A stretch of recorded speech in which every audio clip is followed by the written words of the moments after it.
Um trem do metrô descarrilou entre as estações Corinthians Itaquera e Arthur Alvim, na Zona Leste. As duas estações estão fechadas. O incidente ainda atrapalha a circulação em toda a linha 3 vermelha.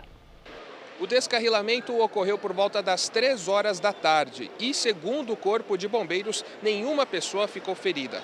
A composição saiu dos trilhos entre as estações Corinthians Itaquera e Arthur Alvim, da linha 3 vermelha do metrô.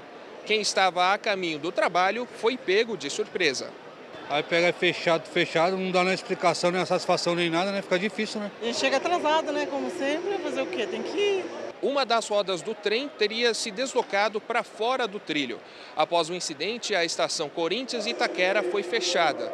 Em nota, o metrô informou que acionou os ônibus da Operação Paese entre as estações Corinthians Itaquera e Patriarca. O prefeito de São Paulo, João Dória, do PSDB, falou que pretende ainda neste semestre começar a retirada dos dependentes químicos da Cracolândia em mais 7 lugares da capital. Apesar de não detalhar como vai ser a ação, o prefeito disse que os dependentes vão receber atendimento clínico e social. O programa será colocado em prática ainda no primeiro semestre deste ano.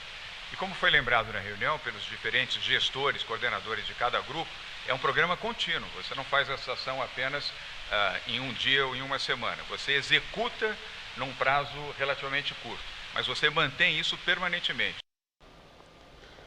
Em Vitória, no Espírito Santo, foram registradas 75 mortes violentas desde sábado, quando protestos de familiares passaram a impedir a saída dos PMs dos batalhões.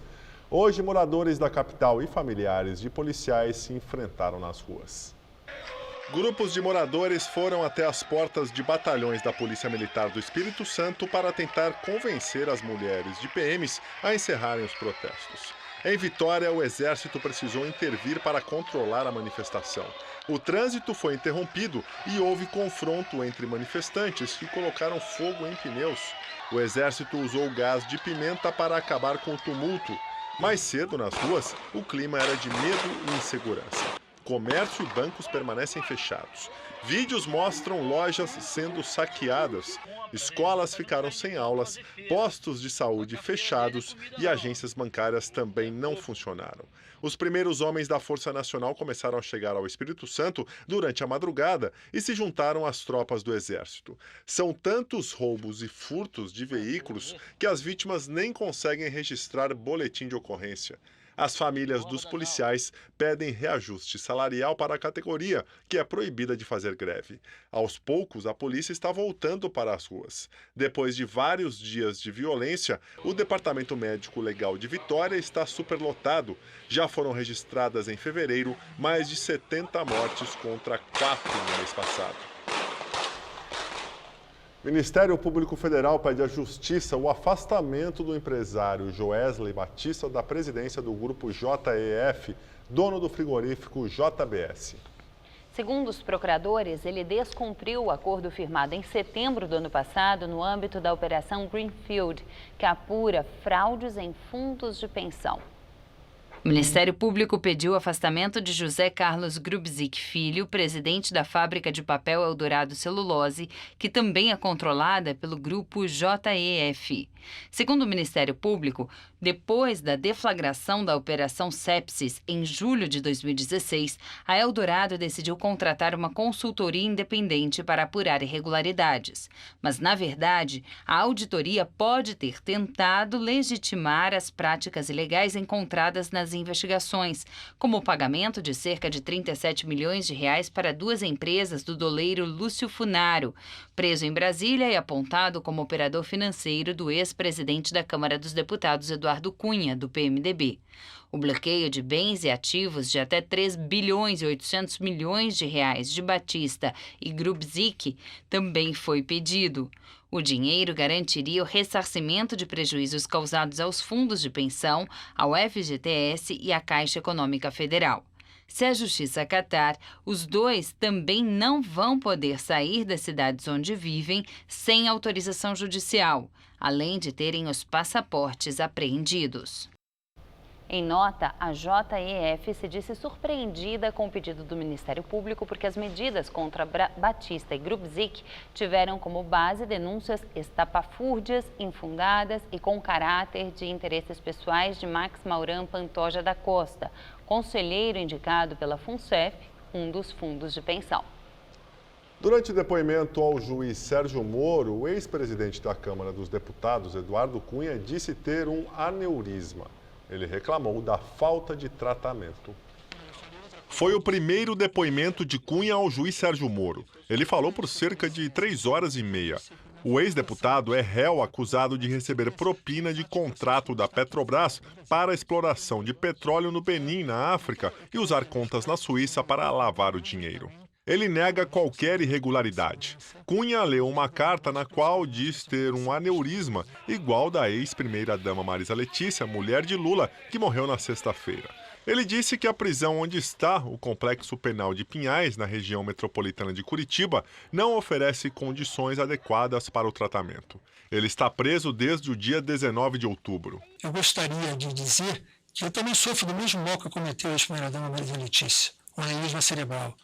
Aproveito até para prestar minha solidariedade à família pelo passamento. O presídio onde ficamos não tem a menor condição de atendimento se alguém passar mal. São várias as noites em que presos gritam sem sucesso por atendimento médico, que não são ouvidos pelos poucos agentes que lá ficam à noite. No depoimento, Cunha disse ainda que o presidente Michel Temer participou de reuniões para tratar de nomeações de diretores na Petrobras. A versão de Cunha é diferente da de Temer. Ao responder os questionamentos da defesa do ex-presidente da Câmara, Temer negou conhecer ou ter algum tipo de envolvimento com as negociações. O presidente da República foi convocado como testemunha de defesa de Cunha. Como tem foro privilegiado, ele respondeu os questionamentos por escrito. A resposta do presidente Michel Temer nas perguntas está equivocada. Ele participou sim dessa reunião e foi ele que comunicou a todos nós o que tinha acontecido na reunião, porque não era só o cargo da Petrobras, eram outras várias discussões que existiam entre o PMDB e ele comunicou, estava Fernando Diniz, nós tínhamos um hábito, que era um hábito praticamente semanal, que éramos com os 3 coordenadores, eu, Fernando Diniz e Tadeu Filho Pérez, Michel Temer como presidente do PMDB, e o Henrique Alves como líder da bancada, nós reunimos pelo menos 2 vezes por semana, em almoço no jantar, para debater e combinar toda a situação política. A defesa do ex-deputado entrou na justiça para tentar a liberdade de Cunha. Gostaria também de dizer que nós estamos com um processo político aqui, onde empresas estrangeiras, eu queria protestar, são poupadas de responsabilização, empresas brasileiras pagam bilhões no exterior, além da perda de mercado. As punições não podem ser seletivas e poupadas os corruptores internacionais. Falo com a autoridade que foi responsável pelo impeachment da ex-presidente da República para defender a legalidade do nosso país. Não é a minha prisão que vai me impedir de poder elencar as minhas opiniões. O Palácio do Planalto ainda não se manifestou sobre as declarações de Eduardo Cunha e o diretor do Departamento Penitenciário do Paraná, Luiz Alberto Cartacho, afirmou que o ex-deputado fará exames para verificar o seu quadro clínico. Os exames devem ser feitos amanhã.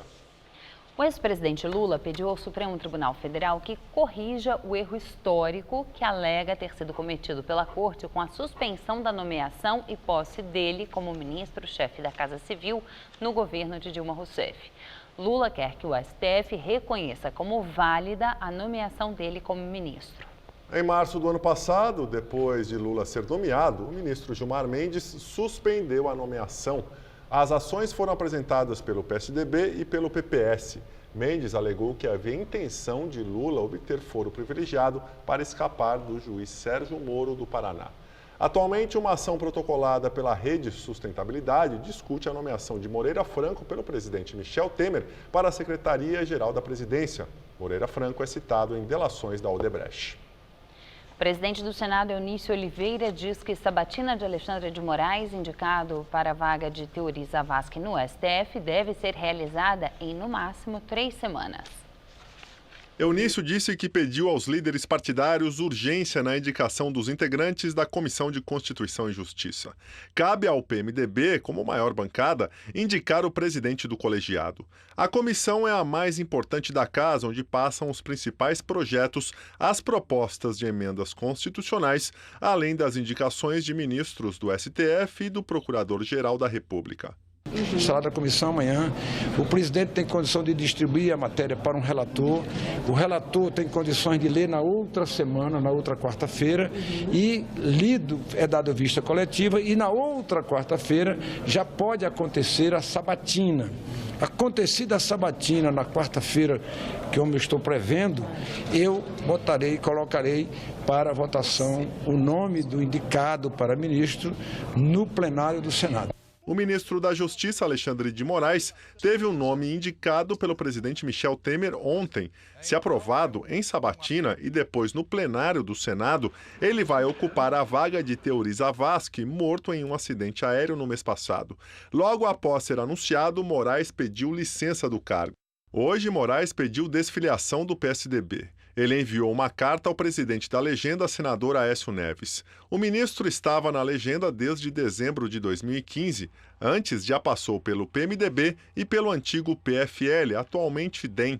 E nesta terça-feira, Alexandre de Moraes ganhou elogios dos ministros do STF. Para Gilmar Mendes, o indicado por Temer é uma pessoa qualificada, experiente, dedicada e que terá uma boa atuação no Supremo. Marco Aurélio afirmou que Moraes é uma pessoa excepcionalmente preparada e que conhece como ninguém a problemática da segurança pública. Edson Fachin, relator da Lava Jato, afirmou conhecer bem Alexandre de Moraes e avaliou que o indicado para a corte tem excelente trato. Já o procurador-geral da República, Rodrigo Janot, questionado sobre a indicação, disse que não achava nada. E agora vamos ao comentário de política com José Neumann Pinto. Na semana passada, Michel Temer nomeou Moreira Franco ministro só para livrá-lo de uma eventual perseguição do Sérgio Moro. Porque você já sabe, né? Ou é foro ou é Moro. Nesta semana, ele nomeou, aliás, ele indicou, ele ainda vai ser submetido às sabatinas e tal, Alexandre de Moraes. O Alexandre, que não tem nada de magno, digamos que seja mínimo, para o Supremo Tribunal Federal. E apesar de todos os elogios que o Alexandre tem recebido, de um grande jurista, de um grande professor de direito, ele, na verdade, é político, pertence a um partido e, portanto, não tinha nada a ver com o perfil técnico independente que o Temer disse que seria usado por ele para substituir Teori Zavascki. Pois então, há uma certa ilusão de que o Temer está, na verdade, conduzindo o governo de uma forma sóbria. Olha, o que o Temer fez foi livrar um amigo de um juiz rigoroso e nomear outro amigo para livrá-lo, mostrando a sua pequena dimensão como estadista, não acha? Pois é, eu volto aqui quinta-feira direto ao assunto. Em pé. Mulheres que tiveram câncer de mama e não se adaptaram às próteses de silicone tradicionais encontraram uma alternativa. Depois de complicações ao retirar as duas mamas por causa de um câncer, Fernanda precisou adiar a cirurgia de reconstrução, agora prevista para o ano que vem.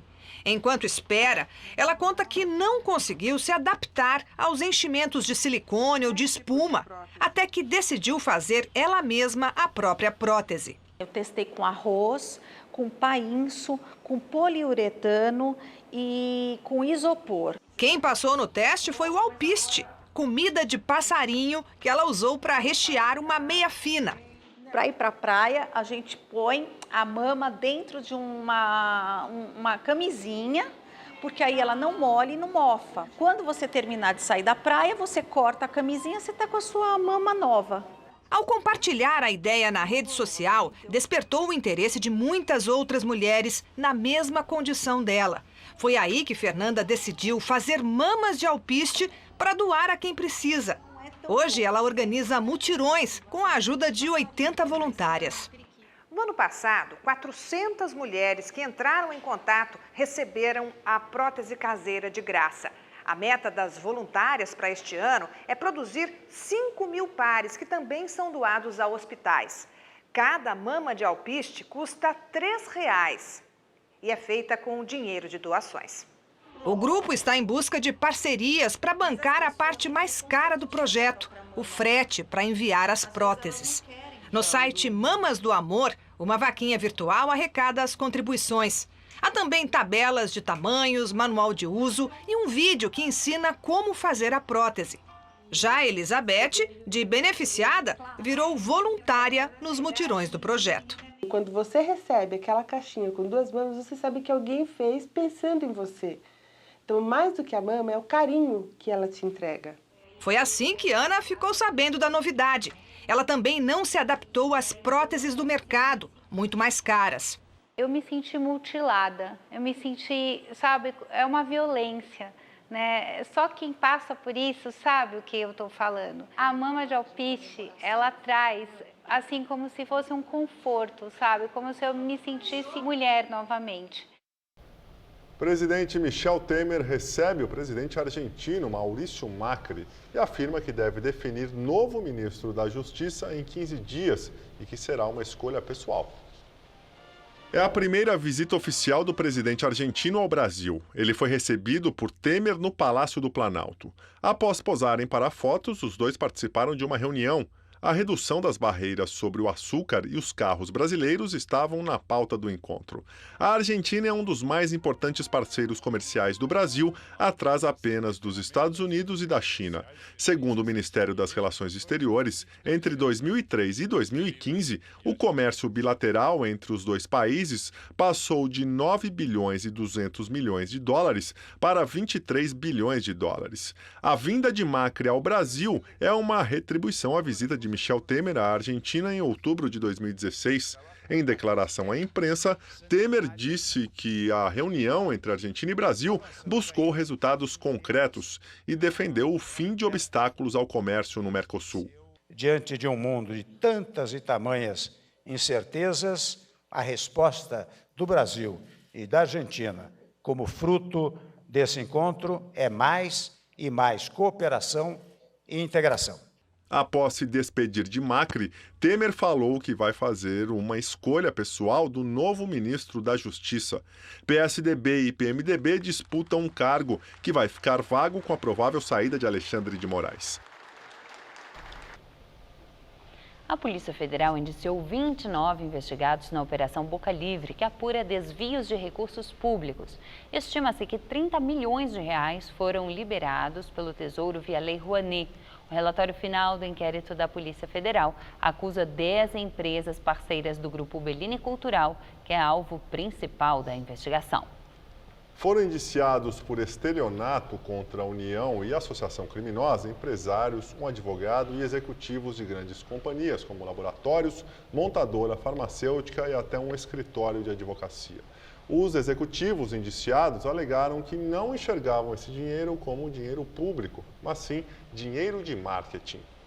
A defesa da ex-presidente Dilma Rousseff protocolou 2 petições no Tribunal Superior Eleitoral, afirmando existir falhas na perícia contábil e no relatório da Polícia Federal, que apontou a existência de laranjas que teriam sido usados para desviar recursos da campanha da chapa Dilma Temer nas eleições 2014.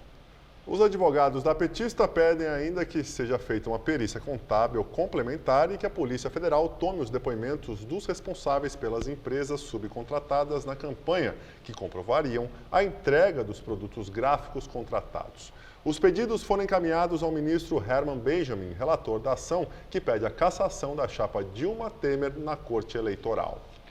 E agora o comentário de Josias de Souza, direto de Brasília. Ele fala sobre a escolha do novo ministro da Justiça. Até ontem, Michel Temer tinha uma vaga de ministro no Supremo Tribunal Federal para preencher e uma lista com 28 candidatos. Hoje, Temer tem 27 preteridos com raiva dele e uma poltrona de ministro da Justiça vazia. Como não há em política erro que não possa ser piorado, Temer enviou para o Supremo Alexandre de Moraes, um advogado com plumagem tucana, afiliado ao PSDB, sem dispor de um substituto para o posto de ministro da Justiça. Sujeita-se agora às pressões do PMDB e também do PSDB. As duas legendas tentam indicar ou influir na escolha do novo titular da Justiça. Por que diabos os políticos olham com tanto interesse para a pasta da Justiça? A resposta cabe em 2 palavras: Lava Jato. Michel Temer disse em entrevista que o substituto de Alexandre de Moraes será uma escolha pessoal, porque o ministro da Justiça é muito importante.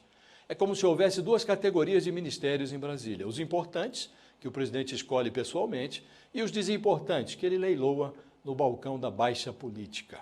Temer também declarou que só ouviu elogios à indicação de Alexandre de Moraes para o Supremo. Uma evidência de que em Brasília subverte-se até o brocardo. O pior cego é aquele que não quer ouvir. Boa noite.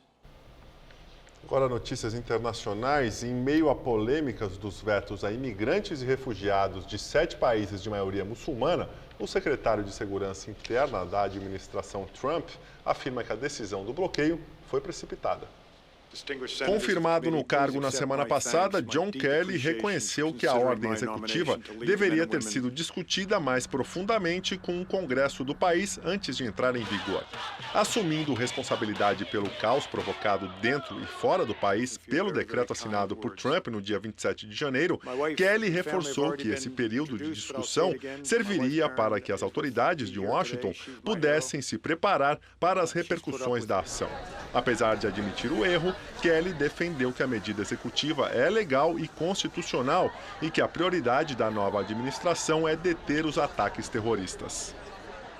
Em um documento divulgado hoje, a Anistia Internacional acusa o governo sírio de ter enforcado pelo menos 13 mil pessoas nas prisões do país nos últimos 5 anos.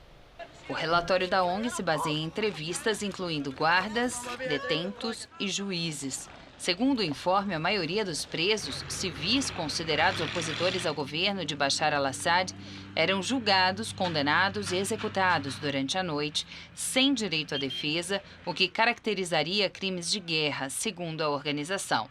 No ano passado, a ONU acusou o governo de Bashar al-Assad de dirigir uma política de extermínio em suas prisões.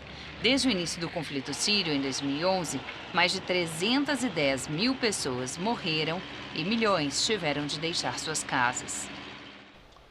Londres cria barreiras antiterror que estão praticamente invisíveis para quem passa pelas ruas da cidade. Veja na videoreportagem do correspondente Ross Salinas. Essa parece ser apenas uma praça normal aqui de Londres. Mas você notou algo de diferente? Na verdade, essa escadaria aqui, aquela escultura e os bancos, além de totalmente integrados na paisagem desse local, elas têm uma outra função. Na verdade, elas são barreiras contra ataques terroristas.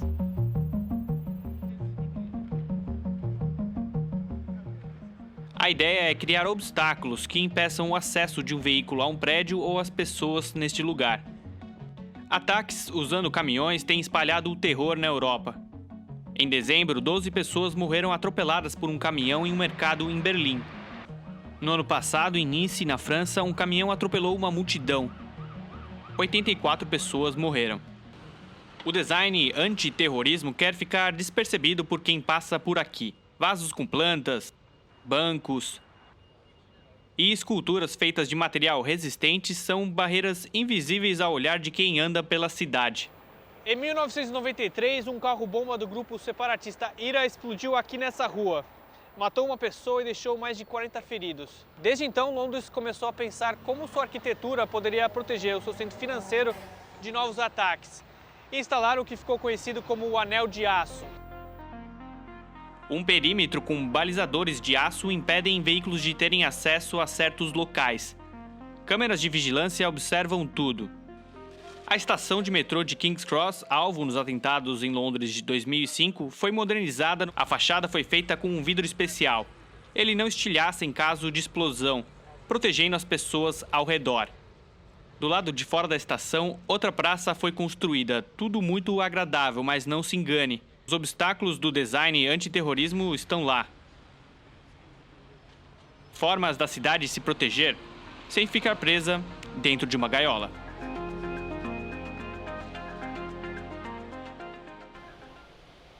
Nós ficamos por aqui. A edição de hoje pode ser vista no site do Jornal da Gazeta. Boa noite para você. Até amanhã, Gabriel. Até amanhã, Ju. Muito obrigado pela sua companhia. Tenha uma excelente noite. Fica agora com o Rony Von no Todo Seu. Até amanhã.